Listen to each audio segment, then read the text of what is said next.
भागलपुर जिले के नाथनगर के कुख्यात अपराधी मन्नू यादव समेत 7 अपराधियों को पुलिस ने आज सुबह करीब 4:30 बजे गिरफ्तार कर लिया है, जिसका खुलासा आज सिटी एसपी स्वर्ण प्रभात ने प्रेस वार्ता कर किया। सिटी एसपी स्वर्ण प्रभात ने बताया कि अपराधियों के पास से पुलिस ने 2 देशी कट्टे, 4 जिंदा कारतूस, लूटी गई एक बाइक और लूटी गई एक मोबाइल बरामद किया है। बता दें कि कुख्यात अपराधी मन्नू यादव शुक्रवार की शाम में ललमटिया थाना क्षेत्र के एक व्यक्ति अनुज कुमार चौधरी को 1000 रुपए रंगदारी नहीं देने पर गोली मारकर जख्मी कर दिया गया था। घायल अनुज कुमार का इलाज अस्पताल में चल रहा है। रिसेंट बिहार के दर्शकों को बताते चले कि मन्नू यादव नाथनगर के मधुसूदनपुर थाने के राघोपुर गांव के कुख्यात अपराधी हैं, जो मधुसूदनपुर थाना, ललमटिया थाना और नाथनगर थाना समेत कई थानों में रंगदारी, छिनतई, लूट, आर्म्स एक्ट समेत कई मामले दर्ज हैं। हाल ही में जेल से छूटने के बाद रंगदारी नहीं देने पर स्वर्ण व्यवसायी के घर पर गोलीबारी की गई थी। वहीं भागलपुर पुलिस कुख्यात अपराधी मन्नू यादव समेत 7 अपराधियों की गिरफ्तारी को बड़ी उपलब्धि मान रही है। आज हम लोग 2 घटना का खुलासा करने जा रहे हैं। पहली घटना मधुसूदनपुर थाना क्षेत्र में 18 अगस्त को घटी थी। नूरपुर रेलवे फाटक के पास 4 अज्ञात अपराधियों ने वादी सुमन कुमार का ग्लैमर मोटरसाइकिल और उनका मोबाइल लूट लिया था हथियार के दम पे।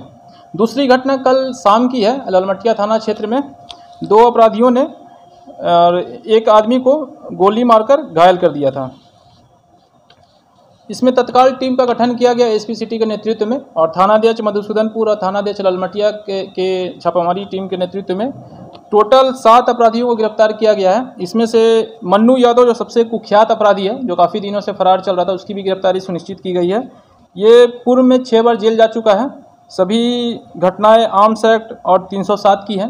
इसके अलावा जो अन्य 6 अपराधी हैं, उनका भी आपराधिक इतिहास खंगाला जा रहा है। उसमें से कुछ लोगों का आपराधिक इतिहास पाया गया है। गौतम यादव, आशीष यादव और पवन कुमार, ये तीनों लोग विश्वविद्यालय थाना क्षेत्र से जेल जा चुके हैं पहले।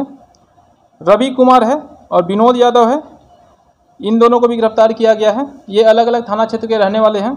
इसके अलावा छापामारी के क्रम में एक अपराधकर्मी यदुनंदन मंडल, इसको भी गिरफ्तार किया गया है, जो हमारे मधुसूदनपुर थाना कांड संख्या 432-21 इसमें वांछित था। गिरफ्तारी के क्रम में ही इनके पास से 2 पिस्तौल और एक मास्केट बरामद किया गया, 4 जिंदा गोली मिली है, और जो मोटरसाइकिल लूटी गई थी और मोबाइल, उसको भी बरामद कर लिया गया है।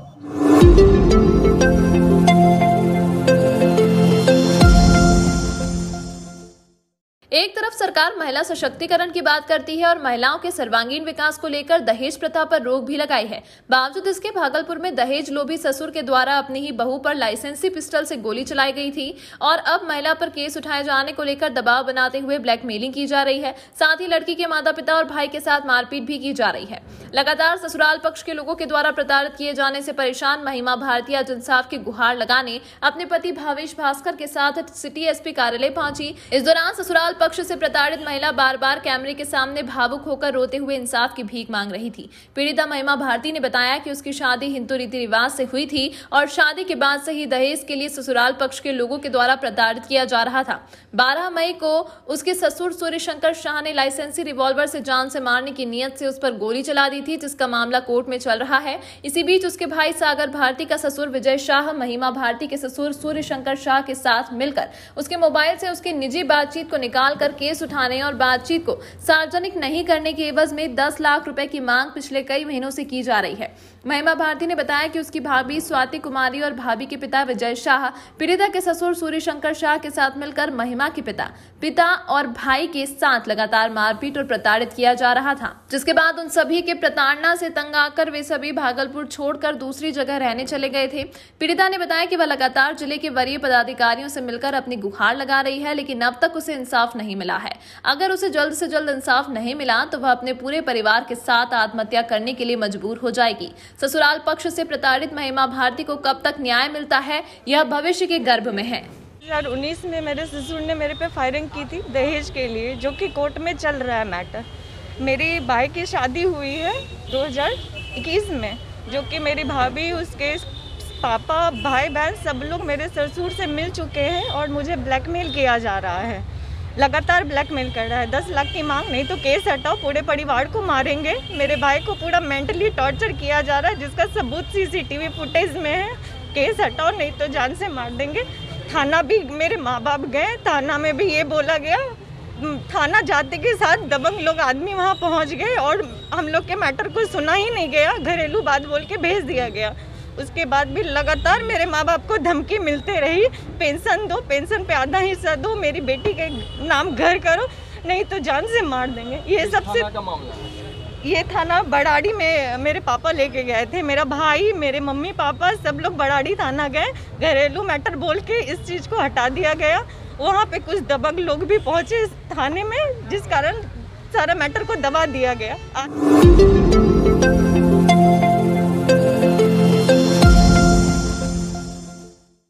भागलपुर के स्थानीय एक होटल में फर्स्ट इन्विटेशनल 2 दिवसीय बॉयज और गर्ल्स बॉक्सिंग टूर्नामेंट का उद्घाटन आज जमुई के बीजेपी विधायक और अर्जुन अवार्ड से सम्मानित श्रेयसी सिंह ने दीप प्रज्वलित कर टूर्नामेंट का उद्घाटन किया। वहीं उन्होंने महागठबंधन पर जमकर निशाना साधा। उन्होंने कहा कि अपराध चरम सीमा पर है, law and order out of control है। बिहार की राजधानी पटना में बीते कुछ दिनों से खुलेआम अपराधियों द्वारा आपराधिक घटना को अंजाम दिया जा रहा है।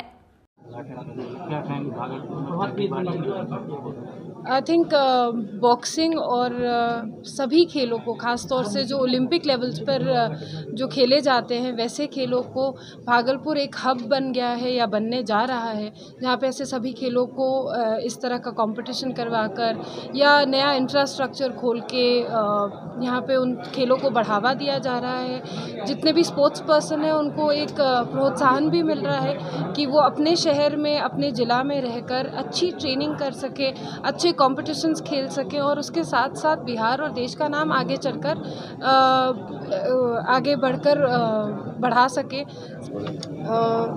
देखिए, बहुत ही डिसअपॉइंटिंग है कि अपराध बढ़ गया है और law and order totally out of control है। और चाहे हम जिला स्तर पे बात करें, ग्रामीण इलाकों की बात करें या पटना जैसे बड़े शहर के बारे में बात करें, हर दिन जब हम अखबार देखते हैं या न्यूज़ देखते हैं तो ऐसी अफसोसजनक खबरें पढ़ना पड़ता है। और कहीं से भी लॉ एंड ऑर्डर कंट्रोल में नहीं है बिहार के लिए। और मुझे लग रहा है कि जिस बिहार को हम पीछे छोड़ना चाहते थे, शायद कहीं ना कहीं हम वापस उसी में मिलते जा रहे हैं।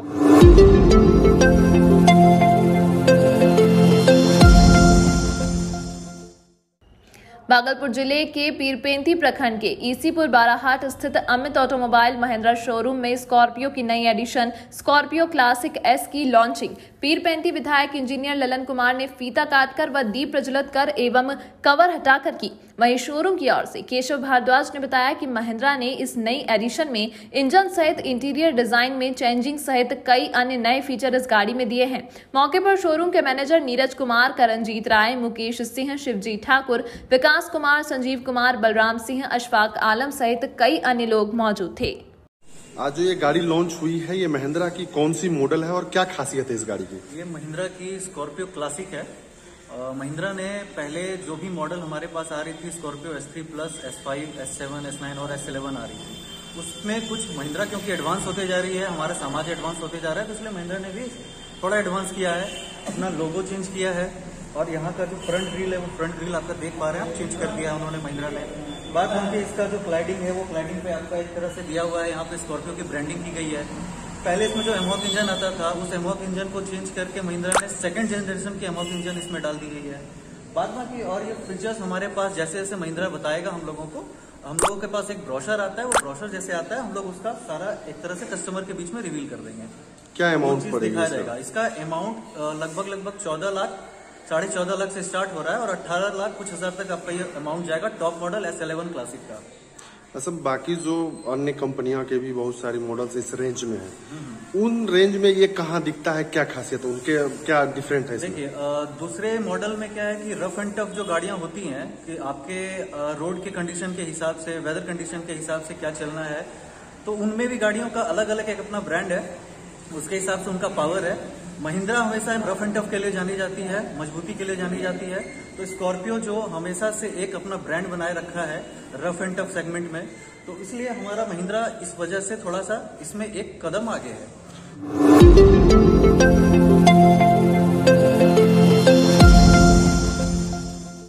कांग्रेस विधायक दल के नेता सह भागलपुर विधायक अजीत शर्मा 2009 लोकसभा चुनाव के दौरान आचार संहिता उल्लंघन के एक मामले में आज एसीजेएम एक परवाल दत्ता के कोर्ट में पेश हुए, जहां कोर्ट ने कांग्रेस विधायक दल के नेता अजीत शर्मा को लोकसभा चुनाव के दौरान आचार संहिता उल्लंघन के मामले में रिहा कर दिया है।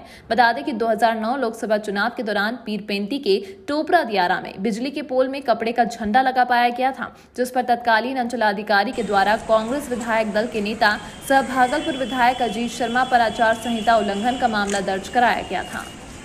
ये आचार संहिता का मामला था और उसी का जो तारीख था तो मैं गया था, तो आज क्योंकि मैं बेकसूर पहले से भी था इसलिए उसमें रिहा कर दिए गए, हम उस केस में आज रिहा कर दिए। और पता नहीं अखबार में कैसे निकला था कि साहब वारंट हो गया, वारंट ऑफ अरेस्ट हो गया, पता नहीं अखबार मीडिया वाले कहाँ से सब जानते, कोई वारंट नहीं निकला था। और आज देखिए जब डेट 20 पड़ा था हम उस दिन आए नहीं थे, आज गए और जजमेंट में मिला कि रिहा हो गए हम, कोई बिना कोई साक्ष्य के अभाव में। सीधा उस जज ने कहा साक्ष्य के अभाव में आप रिहा किए जाते हैं।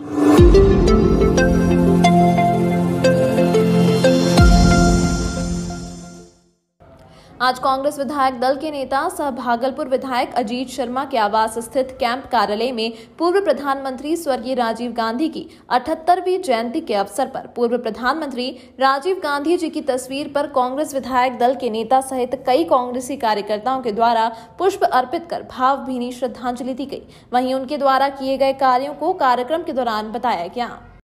आदरणीय स्वर्गीय राजीव गांधी जी के 78 जयंती के अवसर पर हम लोग सभी कांग्रेस कार्यकर्ता उनको श्रद्धांजलि अर्पित किए हैं और उनके किए हुए काम को याद किया गया।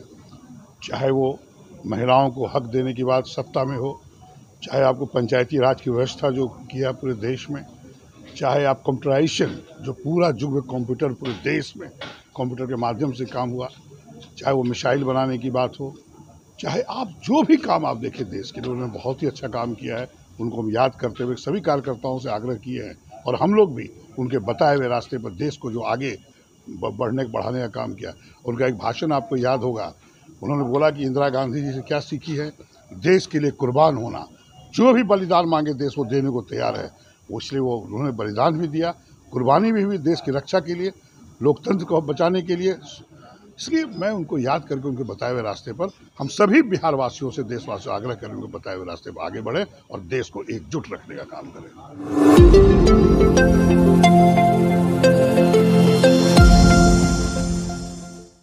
भागलपुर जिले के ढोलबज्जा थाने की पुलिस ने शुक्रवार की देर शाम शराब के नशे में धुत एक युवक को गिरफ्तार किया है। गिरफ्तार युवक थाना क्षेत्र के ढोलबज्जा दियारा निवासी मनोज शर्मा के पुत्र दीपक कुमार है, जो एक बार पहले भी बीते 24 अप्रैल को नशे की हालत में गिरफ्तार होकर न्यायिक हिरासत में जा चुका था। थानाध्यक्ष प्रभात कुमार ने बताया कि युवक को फिर दूसरी बार गिरफ्तार कर न्यायिक हिरासत में भेजा जा रहा है।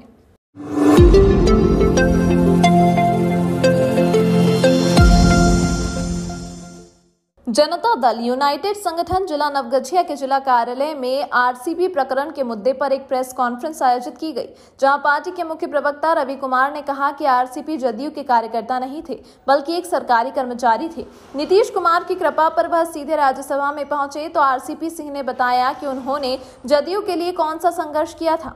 नीतीश आरसीपी सिंह पर भरोसा करके 2 बार लगातार राज्यसभा में भेजा और राष्ट्रीय महासचिव की जिम्मेदारी सौंपी। 2010 में बिहार विधानसभा में जदयू की 117 सीटें थी, लेकिन जब से आरसीपी सिंह संगठन में आए तभी से बिहार विधानसभा में जदयू की सीटें कम होती गई। नीतीश कुमार ने जिस उम्मीद से आरसीपी सिंह को जिम्मेदारी सौंपी थी, आरसीपी सिंह उसके विपरीत संगठन को लगातार कमजोर करने की साजिश रच रहे थे। 2020 के विधानसभा चुनाव में भी भाजपा के साथ मिलकर नीतीश कुमार को कमजोर करने की साजिश रच रहे थे। सरकार गिराने की भाजपा और आरसीपी की साजिश को नीतीश कुमार ने नाकाम कर दिया।